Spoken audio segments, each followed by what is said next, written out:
Hello and welcome to Magnet Brains Hindi. मेरा नाम है अनिल पाटीदार। दोस्तों, आज के इस लेक्चर में हम लोग क्या सीखने वाले हैं। सबसे पहले तो मैं आपको बता दूं कि मैग्नेट ब्रेन्स एक ऐसा प्लेटफॉर्म है जहां आपको 100% मुफ्त शिक्षा दी जाती है। किसी भी प्रकार के किसी भी वीडियो को देखने के एवज में आपसे किसी भी प्रकार का कोई राशि या मूल्य नहीं मांगा जाता। दोस्तों, आज के इस लेक्चर में हम लोग क्या पढ़ने वाले हैं। आज के इस लेक्चर में हम लोग बात करने वाले हैं कक्षा 8वीं के सामाजिक विज्ञान के अंतर्गत। हमारा जो विषय है उसका नाम है नागरिक शास्त्र। और नागरिक शास्त्र में दोस्तों आज हम लोग क्या पढ़ने वाले हैं, आज हम लोग बात करने वाले हैं आपके अध्याय नंबर 10 की, चैप्टर नंबर 10। ये क्या बोलता है, इसका नाम क्या है। चैप्टर नंबर 10 का नाम है कानून और सामाजिक न्याय। कानून और सामाजिक न्याय के अंतर्गत आज हम लोग बात करेंगे कंप्लीट चैप्टर रिवीजन की। हम लोग पूरे चैप्टर को एक साथ पढ़ेंगे, इसमें कई सारे टॉपिक्स से छोटे छोटे, उसको भी हम लोग पूरा कवर करने का प्रयास करेंगे। दोस्तों, हमारे जो चैप्टर का नाम है, हेडिंग क्या है, कानून और सामाजिक न्याय। सबसे पहले तो समझ लेते हैं कि कानून और सामाजिक न्याय का मतलब क्या होता है। देखिए, कानून वो है जो सरकार बनाती है और कानून का मेन मतलब होता है नियंत्रण। कानून का जो क्रियान्वयन किया जाता है वो किसी कंपनी को, किसी बिजनेसमैन को या किसी भी संस्था को लोगों के ऊपर अत्याचार करने या शोषण करने से बचाने के लिए इस्तेमाल किया जाता है। तो कानून जो है लोगों को शोषण से बचाते हैं। लेकिन सामाजिक न्याय का मतलब क्या होता है। सामाजिक न्याय का मतलब होता है समाज में फैली हुई असमानता यानी भेदभाव को दूर करना ही सामाजिक न्याय कहलाता है। इस देश में किसी भी व्यक्ति के साथ जाति, धर्म, जन्म स्थान, लिंग और वर्ण के आधार पर किसी भी व्यक्ति के साथ भेदभाव नहीं करना, इस भेदभाव की समाप्ति ही क्या कहलाती है, सामाजिक न्याय कहलाती है। तो सामाजिक न्याय को स्थापित करने के लिए और कानून को लागू करने के लिए एक ही रिस्पॉन्सिबल है और वो है सरकार। सरकार की भूमिका बहुत ही अहम हो जाती है। अब देखते हैं दोस्तों कि शोषण कहाँ कहाँ हो रहा है बाजार में, या वर्तमान में बाजार की स्थिति कैसी है। इसको यहाँ से शुरू करते हैं। सबसे पहले बात करते हैं कि बाजार में आम स्थिति क्या है। बाजार में आम स्थिति ऐसी है कि चाहे निजी कंपनी हो, चाहे कोई ठेकेदार हो, या कोई भी बिजनेसमैन, बिजनेस टाइकून क्यों ना हो, ये सब सारी की सारी जितने भी इंस्टीट्यूट से संस्थाएं, ये सारे के सारे क्या करते हैं, मुनाफे में ही काम करते हैं। यानी इनको ज़्यादा से ज़्यादा मुनाफा लेना होता है और कम से कम लागत पर ज़्यादा से ज़्यादा मुनाफा लेने की प्रयास करते हैं। इस प्रयास में ये लोग क्या करते हैं, ये मजदूरों के साथ गलत व्यवहार भी करते हैं। मजदूरों से ज़्यादा काम करवाना, उनको कम पे करना और सुरक्षा का ध्यान न रखते हुए मजदूरों को खतरनाक स्थिति में काम करना और कभी कभार तो उनका वेतन भी रोक लेना। तो ये सारी चीज़ें क्या कहलाती है, शोषण कहलाती है। बाजार में हर स्तर पर शोषण होता ही है, चाहे वो मजदूरों का हो, चाहे वो फसल उगाने वाले किसान का हो, चाहे वह चीज़ को खरीदने वाला कस्टमर ही क्यों ना हो, उपभोक्ता ही क्यों ना हो, सभी लोगों का बाजार में यहाँ पर शोषण हर जगह पर होता है। इसलिए बाजार जो है वो शोषण की जगह बन चुका है और इसी शोषण से बचाने का एक ही तरीका है, कानून बनाया जाए। कानून हमें शोषण से बचा सकते हैं, इसलिए कानून की बहुत ज़्यादा ज़रूरत है। और हमारे हेडिंग का नाम भी क्या है, कानून एवं सामाजिक न्याय। तो निजी कंपनियां, ठेकेदार और कारोबारी लोग ज़्यादा मुनाफा चाहते हैं। इस स्थिति में मुनाफे की चाह में मजदूरों का हक भी छीन लेते हैं, उनका हक भी उन्हें नहीं देते। भाई अगर इमरजेंसी है, उनको कुछ मेडिकल इश्यूज आ गए तो अलग से उस संस्था को उसको कुछ पैसे देना चाहिए ताकि उसका कम से कम स्वास्थ्य तो ठीक रहे। अब ऐसे में उसको छुट्टी भी नहीं देते। कई सारे इंस्टीट्यूट्स में यानी कई सारे संस्थाएं जो हैं जिसमें निजी कंपनियां हो या कोई भी कारखाना हो, यहाँ पर इवन छुट्टी भी नहीं करते हैं। क्यों? क्योंकि उनको केवल काम से मतलब है। तो ये तो शोषण है। ऐसे में केवल कानून ही उन्हें बचा सकता है, कानून का ही सहारा वो ले सकते हैं। लेकिन अगर कानून ही ना हो तो क्या होगा, ऐसे में वो शोषण होता रहता है और शोषण लंबे समय तक चलता भी रहा है। जैसे मजदूरों को वाजिब मेहनताना देने के लिए न्यूनतम वेतन का एक नया कानून बनाया गया। जैसे सरकार को जब लगा कि लगातार मजदूरों से ज़्यादा काम किया जा रहा है और वेतन भी उनकी खर्चे के हिसाब से बहुत कम दिया जा रहा है। आप सब जानते हैं कि लगातार महंगाई बढ़ती जाती है, चीज़ों के रेट बढ़ते हैं। ऐसे में हर घर की जो खर्चा है वो बढ़ता चला जाता है और उस खर्च के हिसाब से किसी भी व्यक्ति को उतना मेहनताना तो मिलना चाहिए जितना कि वो हक रखता है। ऐसे में अगर उसको इतना मेहनताना भी नहीं मिलेगा तो वो अपना घर कैसे चलाएगा। तो एक ऐसा कानून बनाया गया भारत में जिसका नाम क्या है, न्यूनतम वेतन कानून, वो भी मजदूरी के लिए, लेबर लॉज इसको कहते हैं। तो मजदूरी के लिए न्यूनतम वेतन कानून बनाया गया और कम से कम जो घंटे वो फिक्स कर देंगे कि भाई इतने घंटे से ज़्यादा आप काम नहीं करवाओगे। ठीक है। अब मजदूर बेरोजगार भी हो जाते हैं। आपने देखा होगा अक्सर क्या होता है कि जब भी इंडस्ट्रियल रिवॉल्यूशन हुआ भारत में, दुनिया में भी हुआ, भारत में भी हुआ, जब भी औद्योगिक क्रांति हुई तब क्या हुआ, जो पुराने उद्योग धंधे थे वो तकनीकी में बहुत पिछड़ गए थे। इस वजह से उनको वहाँ के मजदूरों में स्किल भी नहीं आई और उद्योग भी बंद हो गए।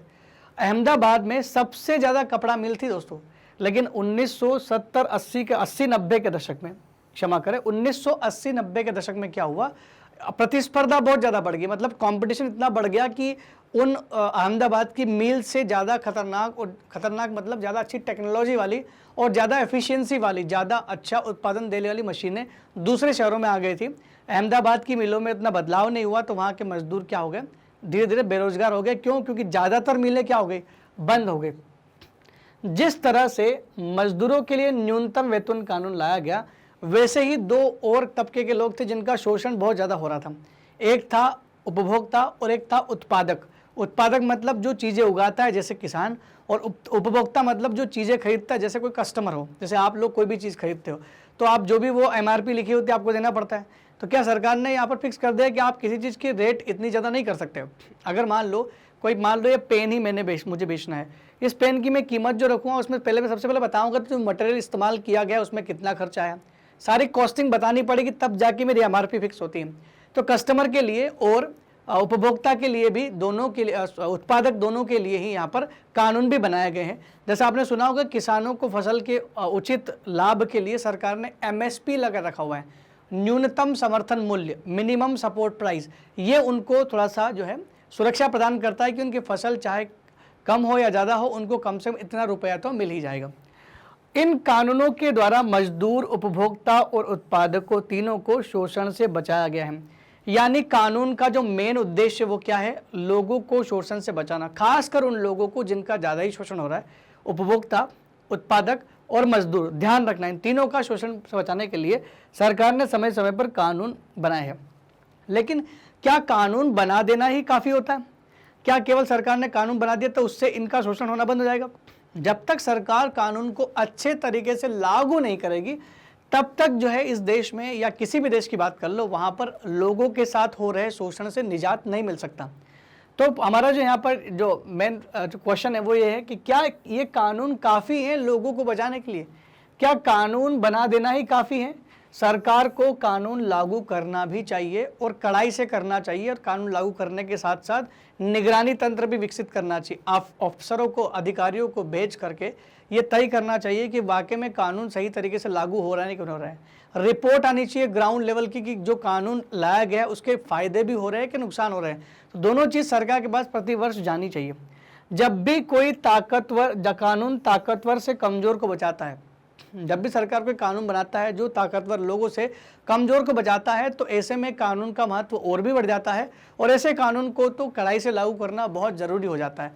जैसे फ़र्ज़ करो कि अनुसूचित जाति जनजाति अत्याचार निवारण अधिनियम 1989, एक कानून 1989 में लाया गया था अनुसूचित जाति और जनजाति को बचाने के लिए, क्योंकि उनके साथ काफ़ी ज़्यादा हद तक भेदभाव हो रहा था, अत्याचार हो रहा था, छुआछूत की भावना हो रही थी। तो ये ताकतवर लोगों से कमज़ोर लोगों को बचाने के लिए सरकार ने इसको बहुत कड़ाई से लागू किया, और आज ये कानून बहुत बेहतर तरीके से काम कर रहा है और बहुत सारे लोगों को न्याय भी दिला रहा है। तो अब ऐसे में जब कानून को लागू करना और भी महत्वपूर्ण हो जाता है तो किसका महत्व बढ़ जाता है? भूमिका किसकी सबसे ज़्यादा बढ़ती है? तो भूमिका बढ़ती है सरकार की सबसे ज़्यादा। तो आइए समझते हैं सरकार की क्या भूमिका रहती होगी किसी कानून को लागू करने के लिए। तो हम लोग समझते हैं सरकार की भूमिका। टॉपिक हमारा वही है, कानून एवं सामाजिक न्याय से जुड़े मुद्दे। ये मुद्दे ही समझ रहे हैं हम लोग। इसमें क्या है, सरकार की भूमिका क्या होती है? सरकार की भूमिका ये होता है कि सबसे पहले तो वो कानून को अच्छे ढंग से लागू करे, अच्छे तरीके से कानून को लागू करे। ये देखे कि कानून लागू होने से कितने लोगों को फायदा मिल सकता है, क्या इस कानून में कुछ कमियां तो नहीं है, उस कमियों की जांच भी करे। अच्छी तरह से लागू करने का मतलब यही है कि जिस उद्देश्य से कानून को बनाया है वो उद्देश्य पूरा भी हो रहा है कि नहीं हो रहा है। क्या खाली कानून बना के छोड़ देने से काम हो रहा है? सरकार कानून बनाकर व्यक्तियों पर और निजी कंपनियों पर की गतिविधियों को नियंत्रित कर सकती है। कोई भी निजी, कोई बड़ा बिजनेसमैन ही क्यों ना हो या कोई निजी कंपनी क्यों ना हो, कानून के द्वारा सारे के सारे लोगों पर कंट्रोल किया जा सकता है। क्यों? ताकि कानून व सामाजिक न्याय सुनिश्चित हो सके। ताकि इस देश में कानून व्यवस्था भी ना गड़बड़ाए और सामाजिक न्याय को भी सुनिश्चित किया जा सके कि हाँ भैया, लोगों के साथ भेदभाव नहीं हो रहा है, लोगों के साथ शोषण नहीं हो रहा है। तो फिर अगर लोगों के साथ भेदभाव और शोषण नहीं हो रहा है तो ये सामाजिक न्याय ही तो है। तो सामाजिक न्याय को सुनिश्चित करने में सरकार की सबसे महत्वपूर्ण और अहम भूमिका होती है। और ज़्यादातर कानून तो जो है वो संविधान में लिखे हुए हैं। ज़्यादातर कानूनों का जो स्रोत है वो संविधान खुद है। जब सरकार को कानून बनाना होता है तो उसको बनाने के लिए कोई व्यक्ति आकर के दबाव नहीं डालता है। अगर दबाव डाल रहा है तो अच्छी बात है कि उसको समझ में आ गया कि भाई ये कानून होना चाहिए, लेकिन कुछ ऐसे कानून भी बनाए जाते हैं जिनके बारे में ऑलरेडी संविधान में लिखा गया है। जैसे आर्टिकल 23 और 24 बात करता है शोषण के विरुद्ध अधिकार की। किसी भी व्यक्ति को के खिलाफ को शोषण नहीं किया जा सकता। अभी शोषण का मतलब क्या होता है? शोषण का मतलब होता है किसी व्यक्ति से उसकी इच्छा के विरुद्ध कार्य करवाना। यदि किसी व्यक्ति से उसकी इच्छा के विरुद्ध कार्य करवाया गया तो वो शोषण कहलाता है। जैसे फर्ज करो 14 साल से कम उम्र के बच्चों से बाल मजदूरी कराना, ये शोषण में आता है। ठीक है। जैसे बंधुआ मजदूर पर किसी व्यक्ति को रखना, ये शोषण कहलाता है। जैसे किसी इंसान को पैसों के लालच में बेच देना, मानव दुर्व्यापार, इंसान को बॉर्डर पे किसी दूसरे देश पे बेच देना, तो इंसानों की खरीद और फर्क बिल्कुल भी जायज़ नहीं, क्योंकि इंसान की कोई वैल्यू मतलब मूल्य नहीं लगाया जा सकता, क्योंकि वो अमूल्य होता है, बहुत प्रीशियस होता है। इस वजह से इंसान का कोई मूल्य नहीं लगा सकता और इंसानों को बेचा भी जाता है। कई बार न्यूज़ में सुनते हैं कि ह्यूमन ट्रैफिकिंग के केस में इस व्यक्ति को पकड़ा गया, ह्यूमन ट्रैफिकिंग के केस में इन व्यक्तियों को इतने साल की सजा हुई। ये सारी की सारी चीज़ें क्या है? शोषण के विरुद्ध अधिकार की बात करता है। और 14 साल से कम उम्र के बच्चे तो वैसे ही बाल मजदूर कहलाते हैं। और वैसे हमारे पास एक सर्वे भी है जो बताता है कि कितने बच्चे जो है वो बाल मजदूरी में लिप्त हैं। 2011 का एक जनगणना आई थी। हर 10 साल में जनगणना तो आती ही है। इस जनगणना में बहुत सारी बातें कही जाती है। 2011 की जनगणना की बात करें तो भारत में लगभग 5 से 14 साल के जो बच्चे हैं, उम्र के 40 लाख बच्चे जो है वो मजदूरी करते हैं। आप फोटोज देख सकते हैं, बच्चों से, छोटे छोटे बच्चों से काम करवाते हैं। चूंकि 6 साल से 14 साल के सभी बच्चों का अधिकार शिक्षा का अधिकार होता है। आर्टिकल 21A बोलता है, जहां एक और बच्चों को हम लोग शिक्षा ग्रहण करने के लिए बोलते हैं, वहीं दूसरी ओर बच्चों से ये काम करवाते हैं, तो ये तो शोषण हुआ। तो रिपोर्ट ये जनगणना बोलती है कि 40 लाख बच्चे जो है वो मजदूर काम कर रहे थे, बाल मजदूर काम कर रहे थे। बहुत सारे बच्चे तो खतरनाक व्यवसाय में भी थे। खतरनाक व्यवसाय मतलब जैसे मान लो भोपाल की गैस रेजिड्यू में बहुत खतरनाक एक कारखाना था। अगर वहाँ बच्चे अपॉइंट कर दिए तो जहरीली गैस में बच्चे कैसे काम कर सकेंगे? तो अगर ऐसे उद्योगों में काम करवा रहे हो तो ये गलत है। 2016 में सरकार ने ऑलरेडी एक कानून बना हुआ था बाल मजदूरी को लेकर के 1986 में, लेकिन उस कानून में कुछ कमियां थी। तो 2016 में सरकार ने इस कानून में संशोधन किया। संशोधन करते हुए कहा कि हमने पहले तो ये लिखा था कि 6 साल से 14 साल के उम्र के सभी बच्चे जो हैं उनको रोजगार, उनसे बाल मजदूरी ना किया जाए, कारखानों में काम करने से रोक लगाएगा। लेकिन 14 साल से 18 साल के जो बच्चे होते हैं उनसे लोग जो है भारी भरकम कारखानों में या खतरनाक कारखानों में काम करवा रहे थे। अब देखो 2016 में क्या बदलाव किया। 2016 में बदलाव ये किया कि पहले तो 6 साल से 14 साल का कोई भी बच्चा किसी भी प्रकार के कारखाने, किसी प्रकार के व्यवसाय में लिप्त नहीं हो सकता, वो मजदूरी नहीं करेगा। 14 साल से 18 साल के किशोर जो बच्चे होते हैं उनसे भी आप खतरनाक उद्योगों में काम नहीं करवा सकते, इस पर भी बैन लगाया गया। तो कितना अच्छा संशोधन किया गया था 2016 में। तो देखिए 2016 में संसद ने बाल श्रम प्रतिषेध विनियम अधिनियम 1986 में संशोधन किया। संशोधन का मतलब समझते हो? बदलाव करना। संविधान में भी संशोधन होता है, कानून में भी होता है। 14 साल से कम उम्र के बच्चों, सभी व्यवसाय तथा किशोर जो 14 साल से 18 वर्ष के हैं, जोखिमकारी व्यवसाय में रोजगार पर प्रतिबंध। 14 साल से कम उम्र के बच्चों में तो सब पे ही बैन लगा दिया कि कुछ भी काम नहीं करेंगे, लेकिन 14 से 18 वाले केवल जोखिम भरे व्यवसाय नहीं करेंगे। नॉर्मली किसी भोजनालय में काम कर रहा है, कर सकता है, छोटे मोटे कई जगह काम कर रहा है, छोटी मोटी सर्विस दे रहा है तो वो कर सकता है, लेकिन उद्योगों में, वो भी जोखिम भरे उद्योगों में बिल्कुल भी काम नहीं कर सकता। अब इस अपराध को असंज्ञेय अपराध बना दिया गया। 2016 में कहा गया कि अगर आपको कोई बच्चा ऐसा दिखता है जो जोखिम भरे उद्योगों में काम कर रहा है, चाहे वो 14 से 18 के बीच का हो या कोई 14 साल से कम उम्र का बच्चा हो जो कहीं पर भी काम कर रहा है, तो आप उसकी कंप्लेंट कर सकते हैं। पुलिस सीधा आकर के बिना किसी वारंट के उस व्यक्ति को गिरफ्तार कर लेगा जो ऐसे बच्चों से ऐसा काम करवा रहा है। संज्ञेय का मतलब होता है कि जहां पुलिस को गिरफ्तारी के लिए वारंट की जरूरत नहीं पड़ती, वारंट इशू करना नहीं पड़ता है, बिना वारंट के ही गिरफ्तारी हो सकती। क्यों? क्योंकि ये अपराध कैसा है ये संज्ञेय अपराध है। ठीक है दोस्तों, तो यहाँ तक समझ में आ गया आपको। यहाँ हमने क्या समझा, कानून एवं सामाजिक न्याय के बारे में, जनगणना के आधार पर बाल मजदूरी को हमने अच्छे से यहाँ पर समझ लिया। तो उसको प्रतिबंध लगाया सरकार ने और 2016 में जो है वो उस कानून पर संशोधन भी कर दिया। ठीक है, तो समझते हैं आगे। अब बात करते हैं एक ऐसी ट्रेजेडी के बारे में जो भारतीय इतिहास में हमेशा याद रखी जाएगी, और वो थी भोपाल गैस त्रासदी।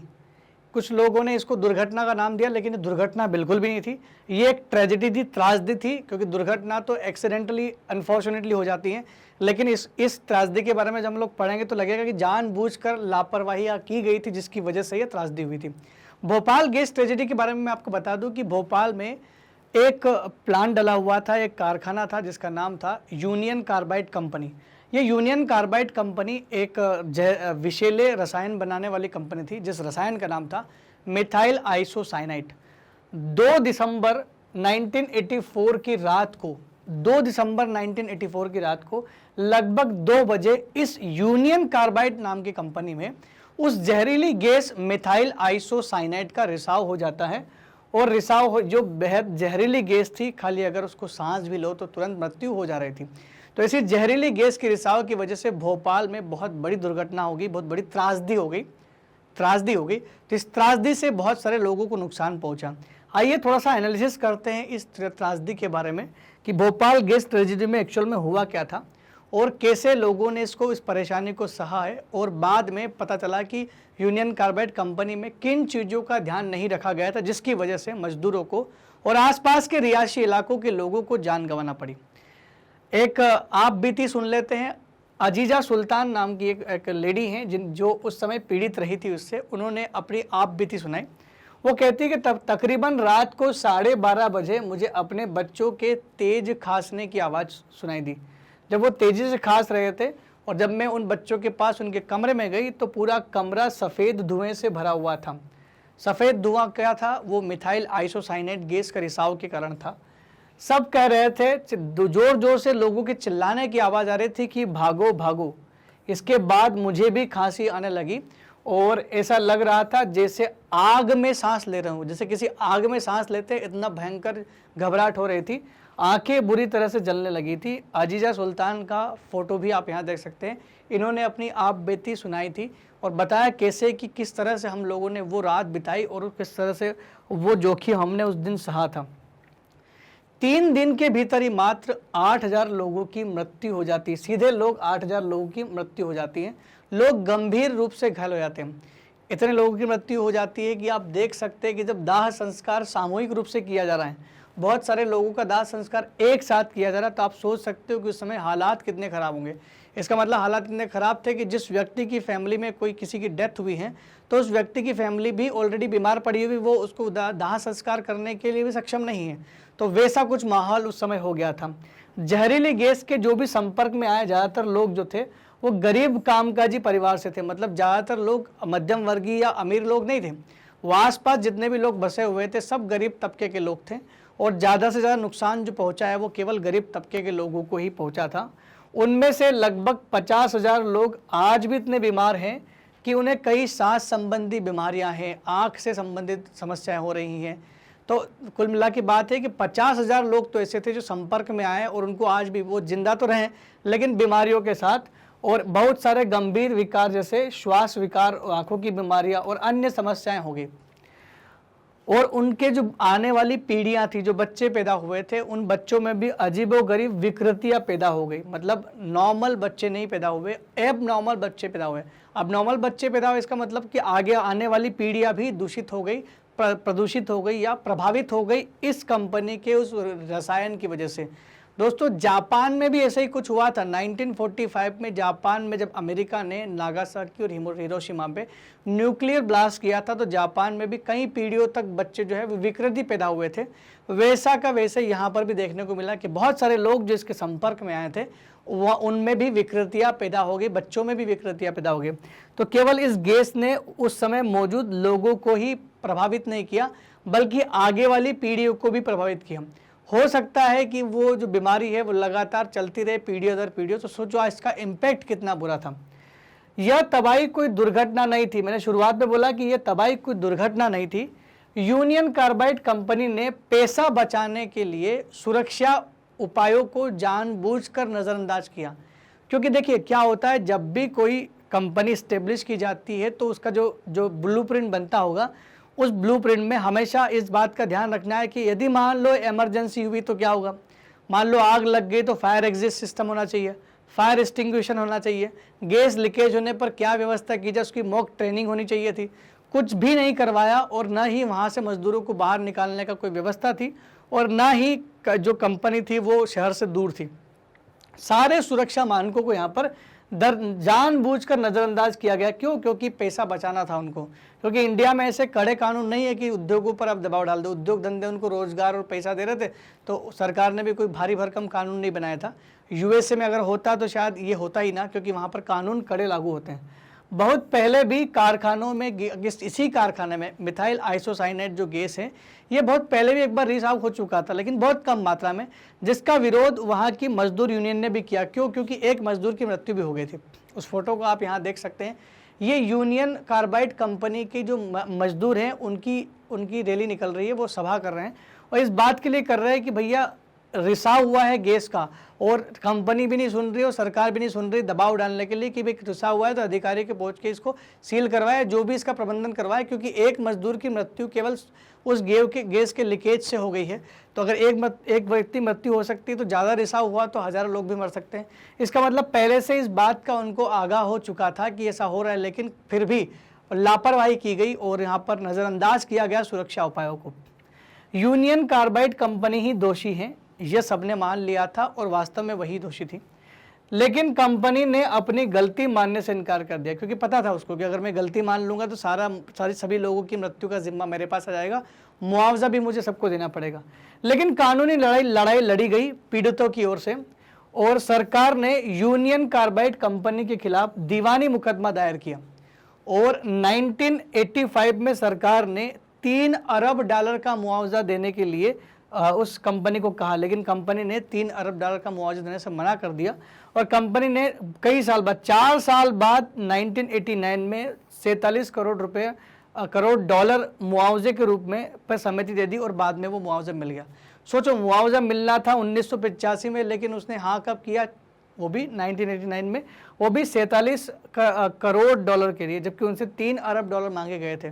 तो यहाँ पर भी इन्होंने जो है पैसे बचा लिए और पैसे नहीं दिए। उन लोगों को मुआवजा पूरी तरह से मिलना चाहिए था।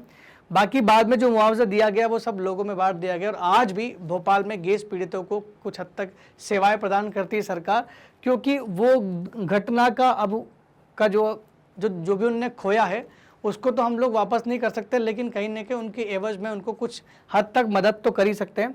तो यूनियन कार्बाइड कंपनी दोषी तो थी, लेकिन उसने कुछ भी नहीं किया, उसने माना ही नहीं। चलो ये काम तो खत्म हो गया कि चलो मुआवजा दे दिया, जो हुआ। लेकिन उसके बाद क्या हुआ? यूनियन कार्बाइड कंपनी बंद हो गई। यूनियन कार्बाइड कंपनी तो बंद होगी, लेकिन दोस्तों वहाँ पर मिथाइल आइसोसाइनेट के 2 टैंक थे। एक टैंक रिसाव हो चुका था जिससे बहुत सारे लोगों की मृत्यु हो गई थी, लेकिन एक टैंक जो जमीन के अंदर आज भी है, जो लोग भोपाल में रहते हैं उनको सबको पता है बात, आज भी वो टैंक जमीन में है और उस टैंक को आज भी निकाला नहीं जा रहा है और उस टैंक में से हो रहा है। सालों हो गए, 1984 की बात है, तो अब तक वो टैंक अगर है तो उसमें से रिसाव हो रहा होगा, अंदर जमीन के अंदर जमीन को दूषित कर रहा होगा। अगर मान लो पानी में मिल गया तो पानी को भी दूषित कर रहा है। तो यहाँ के लोगों ने बहुत बार मांग की है कि भाई इसको साफ करवाओ या इसको यहाँ से हटवाओ। आज भी वो ढांचा वहीं पर मौजूद है और किसी दूसरी कंपनी के हाथों में चला गया। डाओ केमिकल नाम की एक कंपनी है जिसके हाथ में है और उसने इस पर कुछ भी नहीं किया, साफ सफाई को लेकर उसने कुछ भी जिम्मेदारी नहीं उठाई। वैसे का वैसे ही आज भी मिथाइल आइसोसाइनेट का यूनियन कार्बाइड कारखाना वहीं पर पड़ा हुआ है, उसको वहाँ से हटाकर साफ करवाना चाहिए था, लेकिन न सरकार ने इस बात पर ध्यान दिया और न ही डाओ केमिकल ने ध्यान दिया। तो यूनियन कार्बाइड कारखाना तो बंद कर दिया गया, लेकिन भारी मात्रा में विषैले रसायन वहीं छोड़ दिए गए, जिससे यहाँ का पानी दूषित हो रहा है। अब यह डाओ केमिकल नाम की कंपनी के कब्जे में है, जो इसकी साफ सफाई का जिम्मा उठाने को भी तैयार नहीं है। बस खरीद लिया उनने कि कभी कर लेंगे।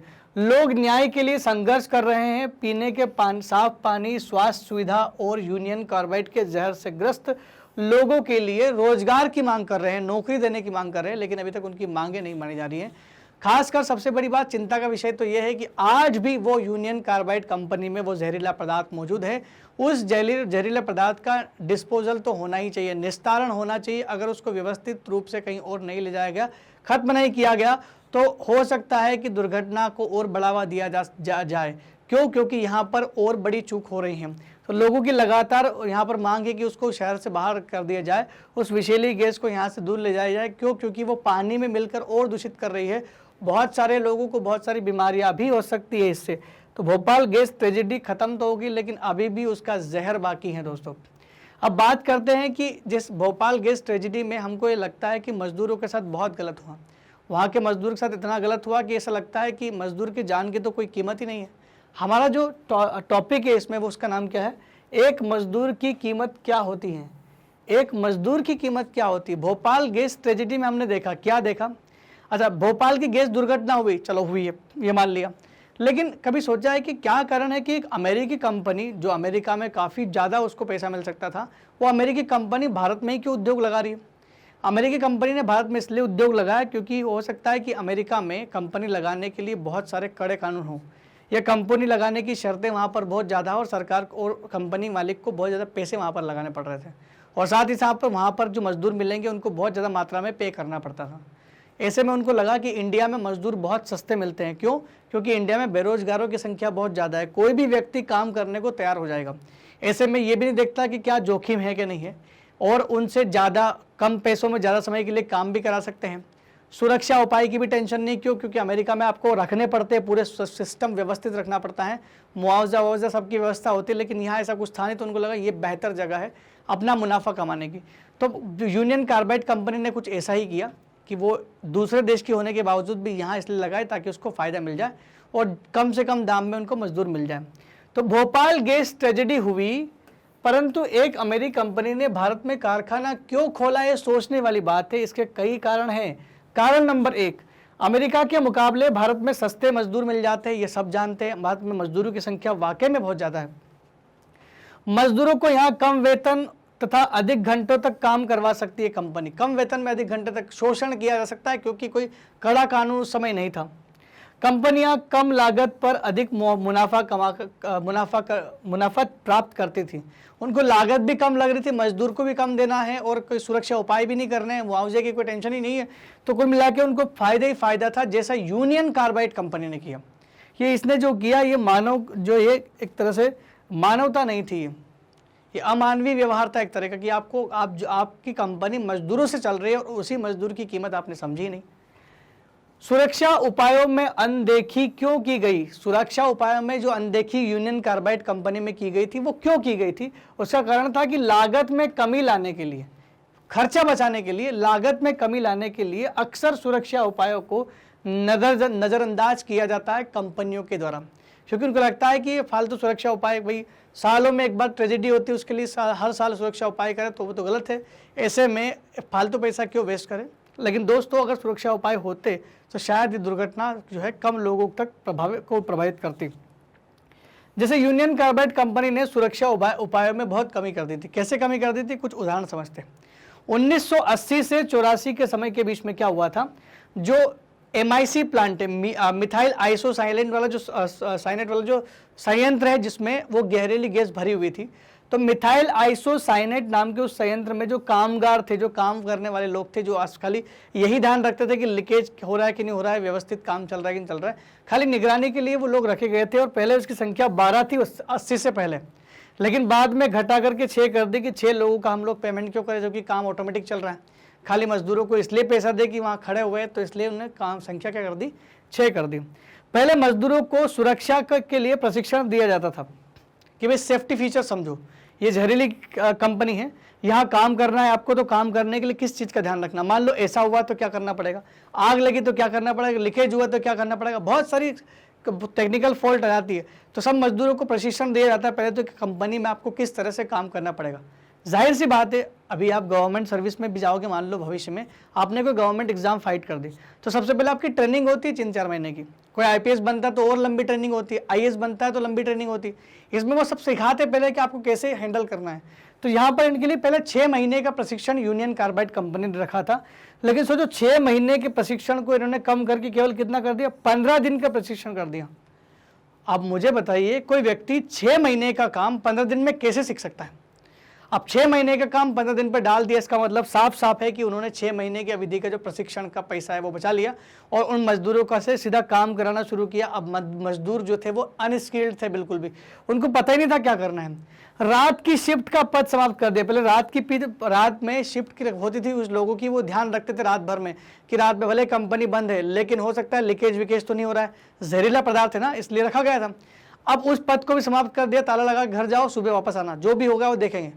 तो ऐसे ही ये अब सोचो आप, मिथाइल आइसोसाइनाइड नाम की कंपनी में रिसाव कब हुआ था? ये 2 दिसंबर को रात में तो हुआ था। अगर रात में वहां पर ये लोग मौजूद होते तो शायद कुछ तो कर पाते, और ऐसा कुछ हुआ ही नहीं। मजदूरी वाला कुछ सिस्टम ही नहीं यहाँ पर रात का, तो वो भी खत्म कर दिया। सारा काम किसके लिए किया गया? लागत में कमी आने के लिए सुरक्षा उपायों को यहाँ पर नजरअंदाज कर दिया गया। तो नजरअंदाज करने की वजह से ये हुआ। अब आइए चर्चा करते हैं हमारे देश के सुरक्षा फीचर्स की और यूएसए की सुरक्षा सुविधाओं की। दोनों में क्या अंतर है? अगर ये कंपनी यूएसए में होती तो क्या करना पड़ता है और भारत में कैसा काम चलता है? तो यूएसए में एक एरिया है जिसका नाम है पश्चिमी वर्जीनिया। पश्चिमी वर्जीनिया में क्या रूल्स है, और भारत के भोपाल की बात कर ले, यूनियन कार्बाइड कंपनी से हम लोग कंपेरिजन कर लेते हैं तो क्या है। यहाँ कंप्यूटरीकृत चेतावनी और निगरानी व्यवस्था मौजूद है। इस एरिया में जो भी कंपनी लगेगी उस कंपनी में कंप्यूटराइज सिस्टम है। अगर कुछ भी हुआ तो तुरंत सायरन बजेगा और निगरानी तंत्र भी विकसित किया गया है और तुरंत सूचना दी जाएगी कि भैया ऐसा कुछ हुआ है या लीकेज हो गया तो बंद करो, जो भी करना है तुरंत आप अपना काम शुरू कर दें। तो ऐसा कुछ तंत्र विकसित किया गया, वो भी ऑटोमेटिक कंप्यूटरीकृत था, तो काफ़ी अच्छा फीचर है। लेकिन भारत में यूनियन कार्बाइड में केवल मजदूर के अंदाजे के सहारे गैसों के रिसाव का पता लगाया जाता था। जब तक गैस रिसाव नहीं होगी, जब तक उनको समझ में नहीं आएगा हाँ रिसाव हो रही है, तब तक तो समझ नहीं आएगा। कोई मशीन नहीं बताने वाली कि रिसाव हो रहा है कि नहीं हो रहा है। मजदूर गया उसके पास, उसको समझ में आया कि हाँ गैस लीक हो रही, तो वो बंद करवा देगा। लेकिन अगर मजदूर के सहारे काम चलेगा तो फिर कैसे काम होगा? क्योंकि कंप्यूटर और यहाँ दोनों में कितनी डिफरेंस आ गया। वो कितना अच्छा व्यवस्थित काम था, चेतावनी। अब वो एक आदमी कितना चल रहा है, पता चला कि लीकेज देखने गया, लीकेज तो देख लिया लेकिन वो गैस सूंघ के वहीं मर गया। अब दूसरा तब तक दूसरे लोगों को पता भी नहीं चला। अब दूसरे लोगों को कब पता चलेगा? अगर मान लो ये सिस्टम होता तो सबको एक साथ सायरन बज के सबको पता चल जाता और सारे लोग भाग करके आते और कुछ तो करते वहाँ पर। लेकिन वो रात का समय था, रात में वहाँ पर कोई लोग थे भी नहीं क्योंकि सारे लोग हटा दिए थे इन लोगों ने। पश्चिमी वर्जीनिया में जैसे ही खतरा पैदा होने पर लोगों को सुरक्षित स्थानों पर ले जाने की व्यवस्था थी। पश्चिमी वर्जीनिया में क्या था? तो खतरा पैदा होने पर लोग जो मजदूर थे उनको एक जगह से दूसरी जगह दूर स्थापित करने की पूरी व्यवस्था करके रखी थी कि भाई लोगों को नुकसान नहीं होना चाहिए। लेकिन जबकि भोपाल की यूनियन कार्बाइड कंपनी में ऐसी व्यवस्था नहीं थी, बल्कि वह तो शहर के अंदर थी, शहर के बीचों बीच लगी हुई थी। तो कितने लोगों को आप बाहर निकालोगे? उसके आसपास कितने सारी झुग्गियाँ और रिहायशी लोग रहते थे, गरीब तबके के लोग रहते थे। ज़्यादातर गरीबों को नुकसान हुआ है, अमीरों को नहीं हुआ यहाँ पर। तो गरीब लोगों को इसलिए ज़्यादा नुकसान हुआ क्योंकि इस कंपनी के आसपास सब लोग वही बसे हुए थे और कंपनी ने कभी भी किसी को आगाह नहीं किया कि भाई आप दूर रहिए, ये जहरीली कंपनी है। अगर कंपनी या सरकार थोड़ा सा डाल देती कि कम से कम 2-5 किलोमीटर दूर रहो तो कम से कम लोगों की जान बच जाती। दोनों देशों में इतने भारी फर्क का कारण क्या है? क्या कारण है कि दोनों देशों की सुरक्षा उपायों में इतना भारी अंतर देखने को मिलता है? तो दोनों देशों के सुरक्षा उपाय में इतना भारी अंतर इस वजह से है क्योंकि आसानी से भारत में मजदूर उपलब्ध हो जाते हैं। अगर भारत में मजदूर उपलब्ध नहीं होते तो उनको भी मजबूरी में सुरक्षा उपाय करना पड़ता क्योंकि लिमिटेड मजदूर है, इन्हीं से काम करवाना है। अब यहाँ क्या है, 10 गए तो 20 आएंगे, 20 गए तो 40 आएंगे। हमारे यहाँ मजदूर की संख्या इतनी ज़्यादा है, बेरोजगारों की संख्या इतनी ज़्यादा है, कोई भी व्यक्ति कम से कम पैसों में खतरनाक से खतरनाक काम करने को भी तैयार हो जाता है क्योंकि हमारे यहाँ इतनी ज़्यादा बेरोजगारी है कि कम वेतन पर भी किसी भी असुरक्षित स्थिति में काम करने को मजदूर जो है वो तैयार हो जाते हैं। तो मजदूर तैयार रहते हैं कि भाई हाँ भाई हम लोग काम करेंगे, कोई दिक्कत नहीं, बस पैसा मिलना चाहिए और कम से कम वेतन पर मिलता है। और दूसरे मजदूर बोलेंगे कि भाई अगर आपने सेफ्टी नहीं हटवाई तो हम लोग हट जाएंगे, तो कोई बात नहीं, आप चले जाओ, दूसरे आएंगे। तो यहाँ पर उन्हें मजदूर का डर नहीं था कि भाई मजदूर चले गए तो दूसरे मजदूर अभी हमारे पास में हैं। इसी कमजोरी का फायदा मालिक उठाते हैं और सुरक्षा व्यवस्था से बच जाते हैं। इसी कारण से हमारे देश में निर्माण स्थलों में जो कंस्ट्रक्शन चलता है ना, घर वरों का, निर्माण स्थलों में, खदानों में, कारखानों में आए दिन ऐसी दुर्घटनाएं देखने को मिलती हैं। क्यों? क्योंकि मजदूर की जो कीमत है वो बहुत कम आंकी गई है। और हमारे टॉपिक का नाम भी क्या है? एक मजदूर की कीमत क्या होती है। तो ये मजदूर की कीमत आप समझ रहे होंगे, मजदूर की कीमत इसलिए सबसे कम और कमजोर आंकी गई है। क्यों? क्योंकि संख्या में ज़्यादा है और एक गया तो 10 आएंगे, क्योंकि बेरोजगारी का आलम भी इतना ज़्यादा, खतरनाक काम करने को हर एक मजदूर तैयार है। क्यों? क्योंकि उसको अपनी फैमिली को पालना है। तो जैसे तैसे करके मजदूर वहाँ काम करने को चाहेगा। अब बात करते हैं इसी रिवीजन में हम लोग बात करेंगे सुरक्षा कानूनों का क्रियान्वयन। जो अब यूनियन कार्बाइड कंपनी से हमने क्या सीखा? यूनियन कार्बाइड कंपनी में जो गैस ट्रेजेडी हुई थी उससे हमने यही सीखा कि वहाँ पर सुरक्षा मानकों को नज़रअंदाज किया गया था। तो भाई सुरक्षा मानकों का, सुरक्षा कानूनों का क्रियान्वयन क्यों ज़रूरी हो गया? क्रियान्वयन मतलब सुरक्षा कानूनों को लागू नहीं किया गया होगा, या तो सरकार सो रही होगी या सरकार ने कानून ढंग से लागू ही नहीं किए होंगे।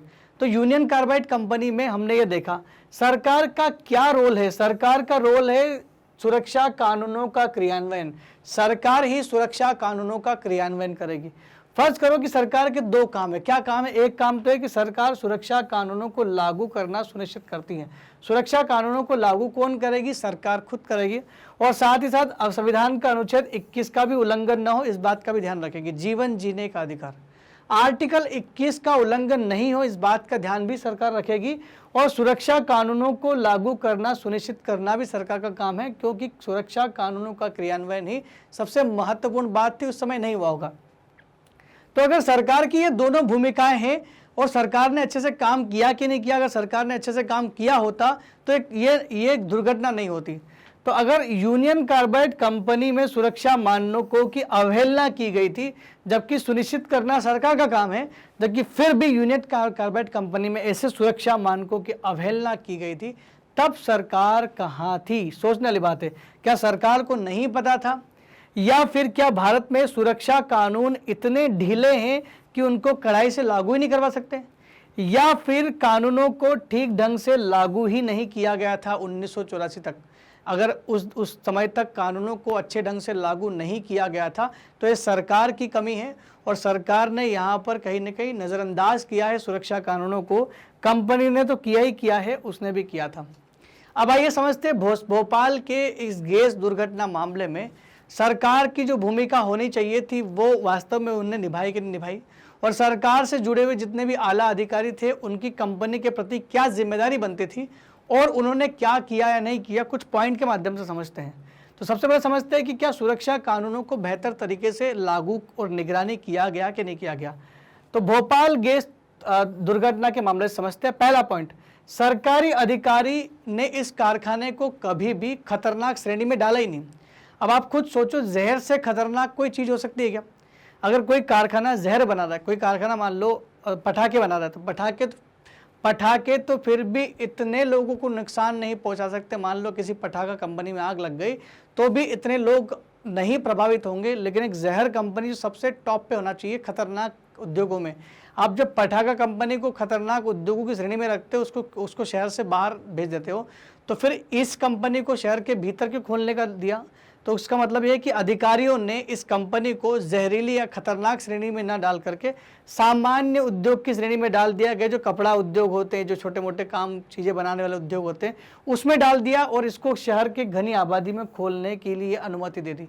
तो ऑफिसर लोगों ने कितना बड़ा यहाँ पर जो है इस चीज़ को नज़रअंदाज किया कि कभी ये जहर जो है लोगों तक पहुँच सकता है। जब भोपाल के नगर निगम जो थे, नगर निगम अधिकारी थे, उनके ऊपर दबाव डाला लोगों ने कि भाई यार गलत हो रहा है, शहर में है, जहरीला है, तो भोपाल के नगर निगम अधिकारी ने सुरक्षा उपायों पर सवाल उठाए, उंगलियां उठाई कि सुरक्षा उपाय सही नहीं है।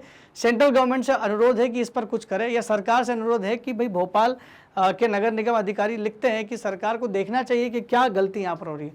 लेकिन तो सरकार का कहना था कि प्रदेश को भोपाल संयंत्र से लगातार निवेश चाहिए, बहुत पैसा चाहिए सरकार को, और वहाँ से रोजगार भी मिलेगा, वहाँ से ज़्यादा से ज़्यादा रोजगार भी मिलेगा। तो उनने अपने निवेश के बारे में और रोजगार के बारे में सोचा। इस वजह से भोपाल के कर्मचारियों की बात नज़रअंदाज कर दी गई। अगर उस समय इस बात पर ध्यान दिया होता तो शायद ये दुर्घटना ही ना होती। सरकारी निरीक्षक भी रखे गए थे। अब क्या हुआ, जब दबाव डालते हैं ना कोई लोग डाल रहे हैं या किसी अधिकारी ने दबाव डाला, तो फिर एक निरीक्षक टीम को भेजते हैं कि जरा पता कीजिए क्या हो रहा है। निरीक्षक टीम ने भी वहां पर बार बार रिसाव हो रहा था, रिसाव होने के बाद भी निरीक्षक टीम अलाउ कर देती उसको कि ठीक है चलाओ, कोई दिक्कत नहीं, थोड़ा ही रिसाव थोड़ा थोड़ा हो रहा है, कोई दिक्कत नहीं। तो अगर पहले ही रिसाव के बाद कंपनी बंद हो जाती या कंपनी में कुछ बदलाव किया जाता तो ऐसे में दुर्घटना होती नहीं। तो सरकारी निरीक्षक भी बार बार रिसाव के बाद भी उसको चलाने की मंजूरी क्यों दे रहे थे?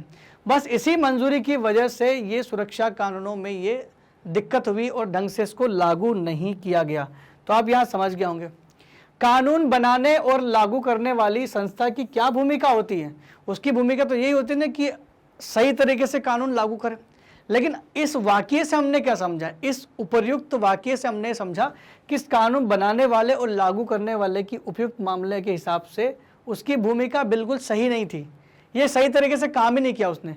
तो उपयुक्त मामले के हिसाब से ये सही नहीं था कि कानून बनाने वाले की संस्था ने अच्छे से काम बिल्कुल भी नहीं किया है। लोगों के हितों की रक्षा को सरकार और निजी कंपनी दोनों ने नजरअंदाज कर दिया। दोनों ने इस बात को नजरअंदाज कर दिया कि सुरक्षा भी कोई चीज होती है। सुरक्षा को दरकिनार रखे केवल निवेश और मुनाफे से दोनों ने जोड़ कर देखा।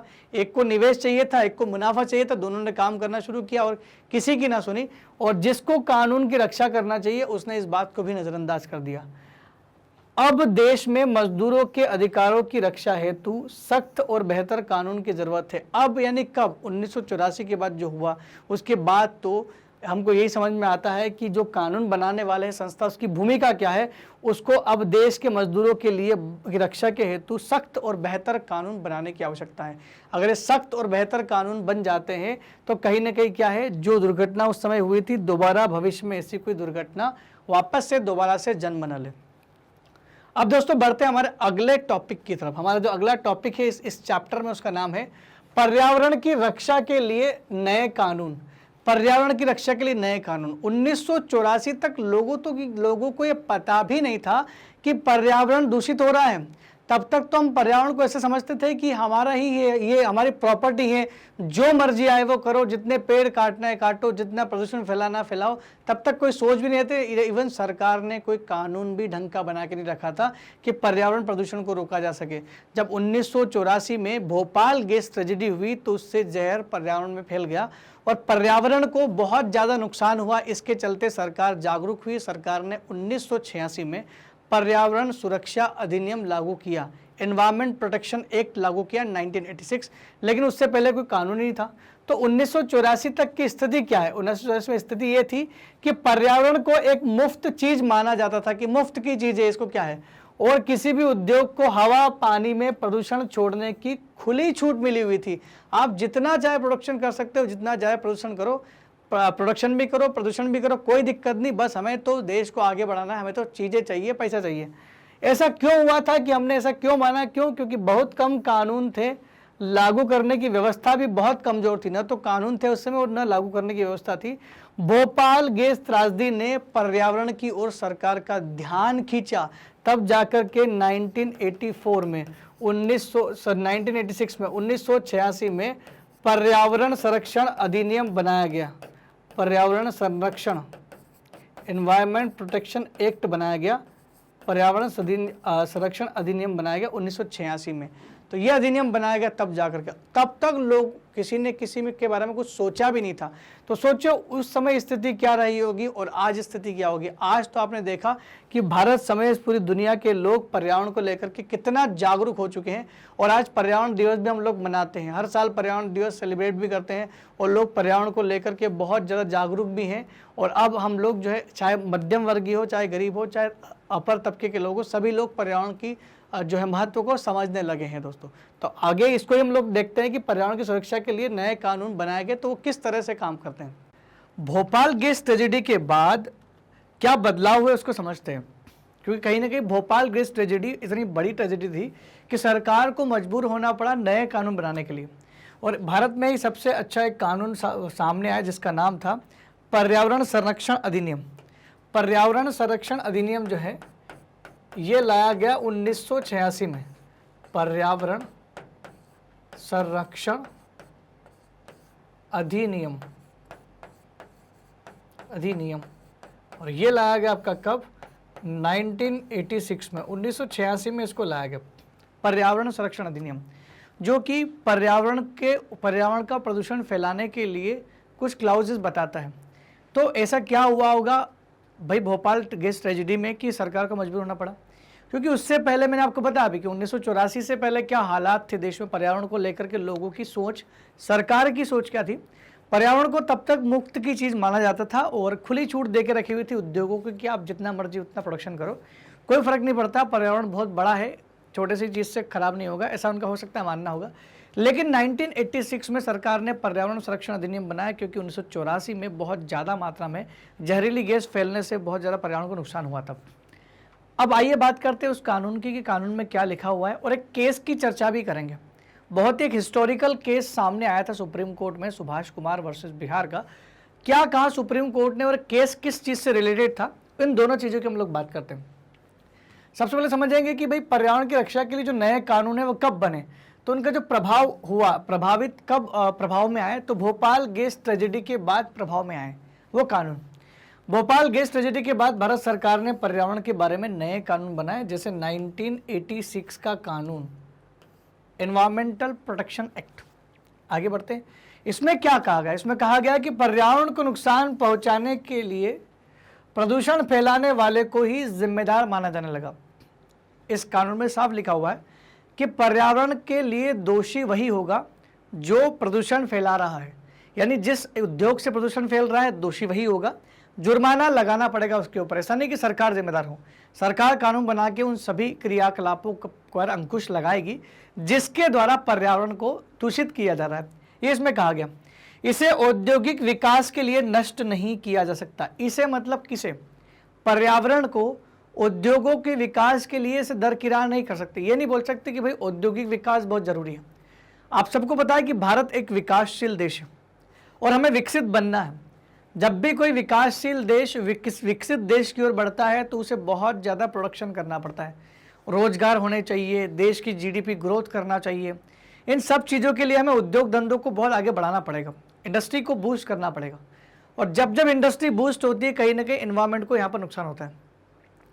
अब ये नहीं है कि भाई औद्योगिक विकास को बहुत ज़्यादा बढ़ावा देने के चक्कर में हम लोग हमारे पर्यावरण को भूल जाएं। हमें पर्यावरण को भी सुरक्षित रखना है और औद्योगिक विकास को भी आगे बढ़ाना है, क्योंकि दोनों चीज़ें हमारे लिए बहुत ज़रूरी है। एक तरफ हमने औद्योगिक विकास बहुत ज़्यादा कर लिया, पर्यावरण बहुत ज़्यादा दूषित हो गया और हम लोग सांस ही नहीं ले पा रहे, तो फिर क्या मतलब ऐसे विकास का जिसकी वजह से हम खुद मर जाते हैं। तो कहीं ना कहीं ये बोला गया कि दोनों पैरेलल चलना चाहिए, एक दूसरे के लिए एक दूसरे को नष्ट नहीं कर सकते। न पर्यावरण के लिए उद्योगों को नष्ट कर सकते, न ही उद्योगों के लिए पर्यावरण को नष्ट कर सकते हैं।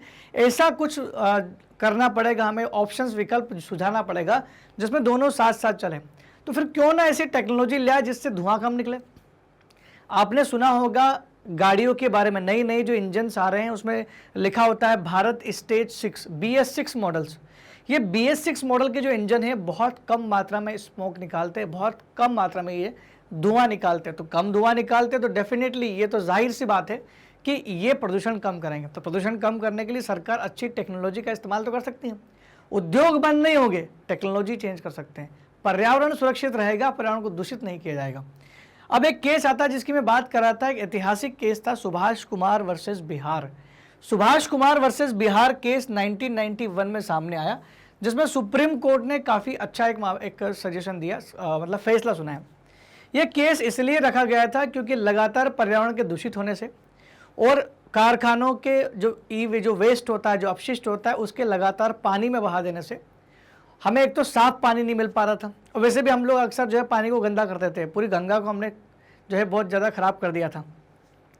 तो लोगों के द्वारा पानी को ख़राब करने से, या किसी संस्था या किसी निजी कंपनी से पानी को ख़राब किया जा रहा है, या फिर धुआं छोड़ के वायु को प्रदूषित किया जा रहा था। तो इसको लेकर के बिहार सुभाष कुमार वर्सेस बिहार एक केस 1991 में है। इसने दलीलें पेश की कि भाई हमें जीवन जीने का अधिकार है, आर्टिकल 21 हमें जीवन जीने का अधिकार देता है, तो क्या हम लोग जहरीली हवा अपने अंदर ले ये जीवन जीने का अधिकार है, या फिर हम लोग दूषित पानी पिए, साफ पानी नहीं पिए तो ये जीवन जीने का अधिकार है क्या?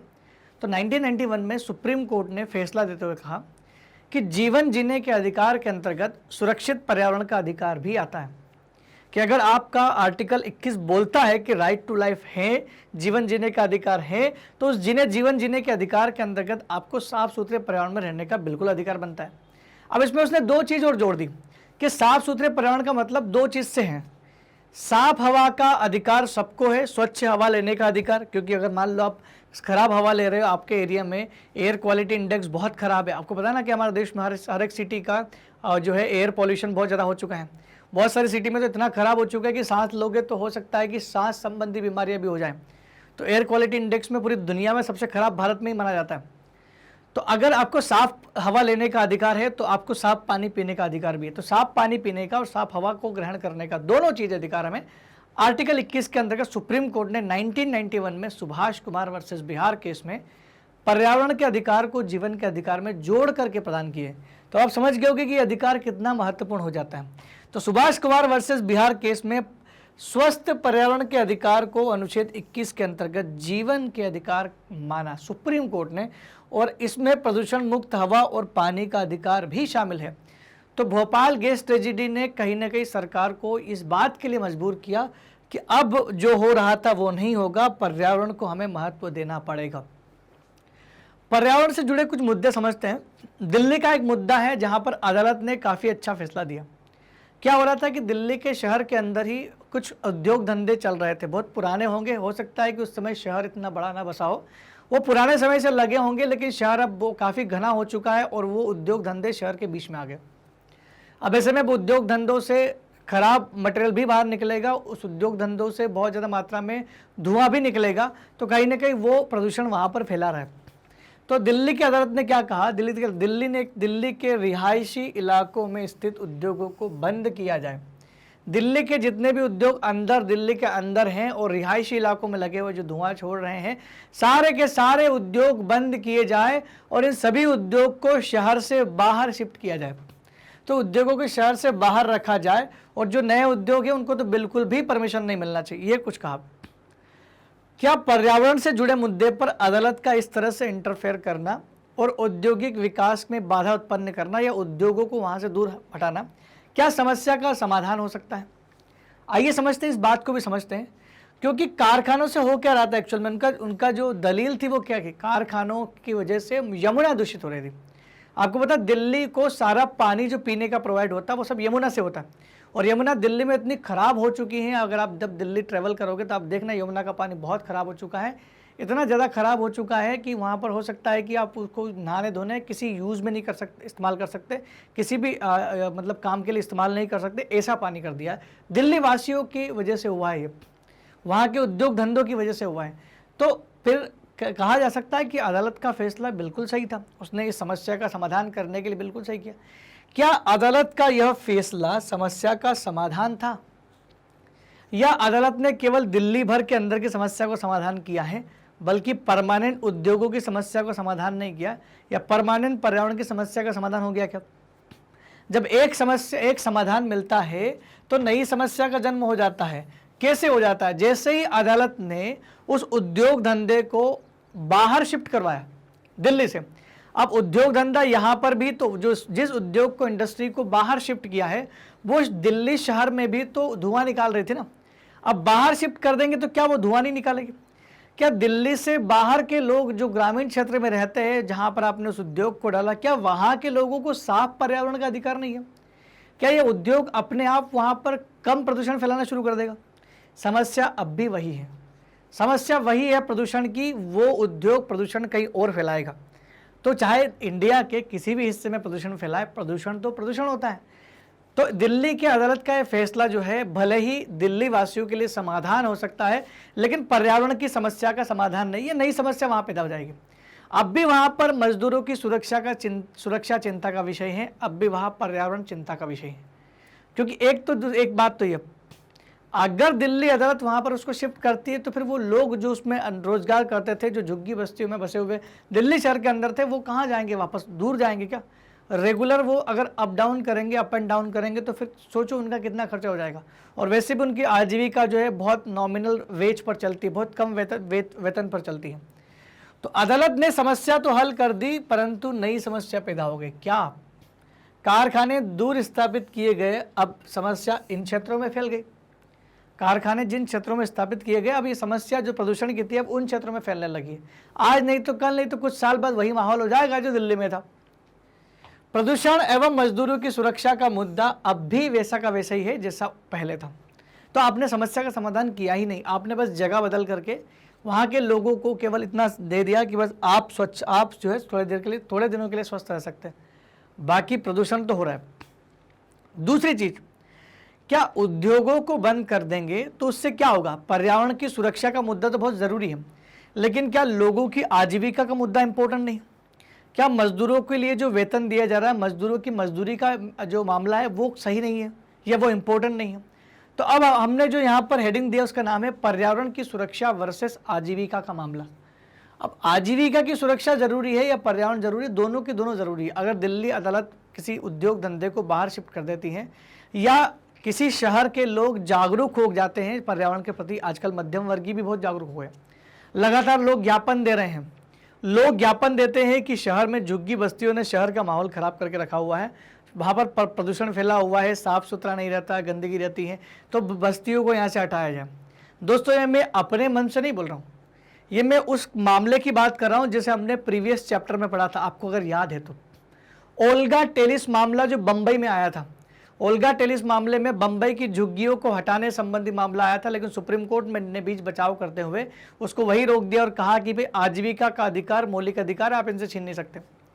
तो क्या पर्यावरण को बचाने के लिए उद्योग धंधों को बाहर करना और उन उद्योग धंधे से जुड़े हुए जितने भी लोग मजदूर हैं उनको भी बाहर करना, क्योंकि वो भी तो उससे जुड़े हुए हैं, तो उनकी आजीविका का मामला है, या बस्तियों को हटाना, तो इससे क्या होगा? रोजगार खत्म हो जाएगा उन लोगों का जो केवल पर डे के मजदूरी पर डिपेंडेंट रहते हैं। तो क्या पर्यावरण की सुरक्षा ज़्यादा ज़रूरी है या आजीविका की सुरक्षा ज़्यादा ज़रूरी है? तो मेरे हिसाब से दोनों की दोनों चीज़ों पर ध्यान देना चाहिए। पर्यावरण जितना ज़रूरी है, लोगों की आजीविका भी उतना ज़रूरी है, क्योंकि पर्यावरण दूषित होने के बाद जो है लोगों को स्वास्थ्य संबंधी समस्या होगी, लेकिन अगर आजीविका छीन ली तो स्वास्थ्य संबंधी समस्या से पहले ही इंसान अपना दम तोड़ देगा। तो दोनों के दोनों जुड़े हुए जीवन के अधिकार से। तो ये आर्टिकल 21 वर्सेस आर्टिकल 21 का मामला है, दोनों एक ही चीज़ होगी। मध्यम वर्ग अब पर्यावरण के प्रति बहुत चिंता करने लगे हैं, परंतु शहर को स्वच्छ बनाने के लिए बस्तियों को हटाना तथा कारखानों को शहर से बाहर करने से गरीबों की आजीविका की समस्या उत्पन्न हो जाएगी। क्या ऐसा करना सही होगा? क्या लोगों की आजीविका छीनने से आजीविका छीनना सही होगा? वो भी सिर्फ इस वजह से कि पर्यावरण दूषित हो रहा है। पर्यावरण की सुरक्षा मैं मानता हूँ, हम सब मानते हैं कि बहुत ज़रूरी है, लेकिन क्या आजीविका का कोई मतलब नहीं है? तो अंतिम निष्कर्ष में हम लोग ये आए हैं कि जितनी चिंता का विषय पर्यावरण है उतना ही चिंता का विषय मजदूरी की सुरक्षा भी है। तो पर्यावरण चिंता है, परंतु मजदूरों की सुरक्षा भी चिंता करने योग्य है। तो यहाँ पर दोनों बराबर रहे, 50-50। ना पर्यावरण सुरक्षा जीती है ना आजीविका, दोनों को मेंटेन करना पड़ेगा। अब मेंटेन करें तो कैसे? इसका समाधान क्या है? ऐसी समस्याओं का समाधान हम लोग समझते हैं कि समस्या का समाधान क्या है। समस्या का समाधान ये है, जैसे BS6 Bharat stage 6, BS6 model आ गया है, भारत स्टेज 6 आ गया है। ये क्या कर रहा है? ये वाहनों में धुआं प्रदूषण को बिल्कुल से बिल्कुल कम कर दिया इसने। अब वाहन आपको धुआं देते नहीं देंगे। आपको पता 2005 से पहले के जितने भी इंजन थे, जितने भी गाड़ियाँ थी, जितने भी ट्रक थे, सब कुछ थे, दिल्ली में सब कुछ बैन कर दिया। क्यों? क्योंकि प्रदूषण फैला रहे थे। BS6 मॉडल को अलाउ किया गया, क्यों? क्योंकि वो प्रदूषण बहुत कम फैलाते हैं। तो क्या अंतर है BS4 में और BS6 में? अंतर क्या है? अंतर बस इतना है कि ये प्रदूषण कम फैलाता है, ये लेस फैलाता है, और ये बहुत ज़्यादा फैलाता है। ये बहुत कम फैलाता है, ये बहुत ज़्यादा फैलाता है। तो हमें प्रदूषण को कम करना है तो एक दूसरा तरीका है कि हम लोग कारखाने को बाहर ना निकालें और न ही मजदूरों की आजीविका को छीने। उससे अच्छा है कि उन कारखानों में नई टेक्नोलॉजी को लेकर आए, स्वच्छ टेक्नोलॉजी को लेकर आए जो कम से कम धुआं निकालती हो। तो कारखानों में ज़्यादा स्वच्छ तकनीक और प्रक्रियाओं को अपनाने पर जोर दे। सरकार ऐसे उद्योग धंधों को लगाने में प्रोत्साहन दे, सब्सिडी दे, जो स्वच्छ ऊर्जा को मतलब स्वच्छ तकनीक पर आधारित है, जो कम से कम कार्बन का उत्सर्जन करते हैं। सरकार को कुछ योजना लानी चाहिए कि जो उद्योग इस साल सबसे कम कार्बन का उत्सर्जन करेगा या जो उद्योग सबसे कम प्रदूषण फैलाएगा उसको अवार्ड दिया जाएगा। ऐसे अवार्ड देने से भी क्या होता है, लोग प्रमोट होते हैं और उद्योग धंधे अपने आप आगे बढ़ते हैं। सरकार को कुछ टैक्सेशन में रिबेट कर देना चाहिए कि भाई अगर आप इस तरह का उद्योग लगा रहे हो जो बिल्कुल पर्यावरण को नुकसान नहीं बल्कि पर्यावरण को फ़ायदा पहुंचा रहे हैं, या कोई उद्योग धंधा जितना भी अगर ये नियम बना दिया जाए कि कोई उद्योग धंधा प्रदूषण कर रहा है, मान लो चल रहा है, तो उतने पेड़ लगाए ताकि वो प्रदूषण को न्यूट्रलाइज कर दे तो भी सही होगा।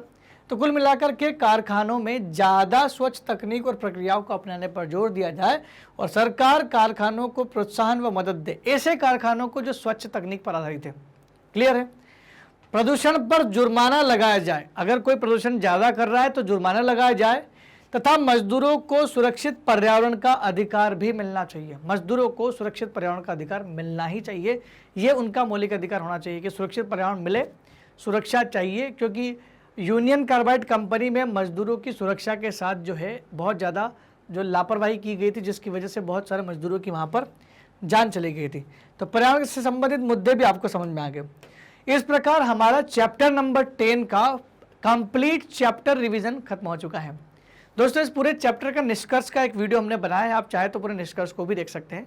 फिलहाल हमने उन सारे टॉपिक को कवर किया है जो आपके NCERT के 10th नंबर के अध्याय में दिए गए हैं। दोस्तों, अगर आपको हमारे वीडियो सीक्वेंस में नहीं मिल रहे हैं तो घबराने की ज़रूरत नहीं है।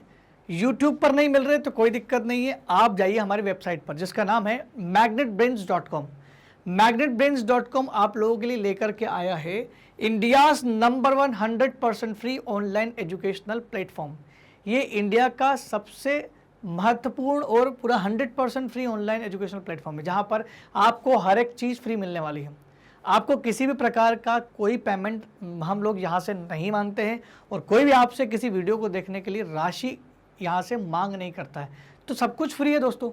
अब अगर सब कुछ फ्री है तो इस वेबसाइट पे विजिट करिए, यहाँ पर आपको मिलेगा क्लास 6 से क्लास 12 हिंदी मीडियम, क्योंकि हमको हिंदी मीडियम का NCERT पढ़ना है।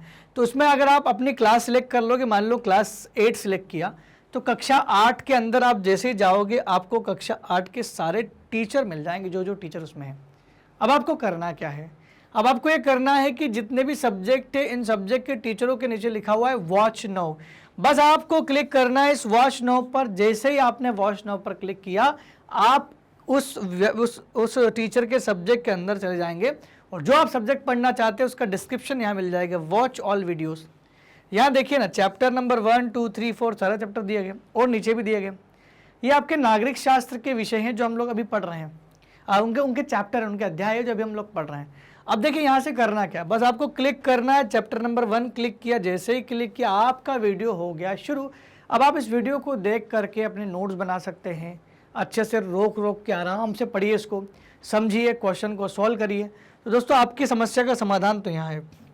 मैग्नेट ब्रेन्स आप लोगों के लिए लेकर के आया है 100% मुक्त शिक्षा, जो क्लास 6 से क्लास 12वीं तक के सभी विद्यार्थियों के लिए ऑनलाइन प्लेटफॉर्म पर हिंदी और अंग्रेजी दोनों माध्यम में दी जा रही है। दोस्तों, अगर आपको हमारे वीडियो बहुत अच्छे लग रहे हैं तो कृपया कमेंट सेक्शन में लिख करके जरूर बताएं। साथ ही हमारे चैनल को लाइक, शेयर और सब्सक्राइब करना बिल्कुल भी ना भूलें। तब तक के लिए दोस्तों धन्यवाद, थैंक यू वेरी मच।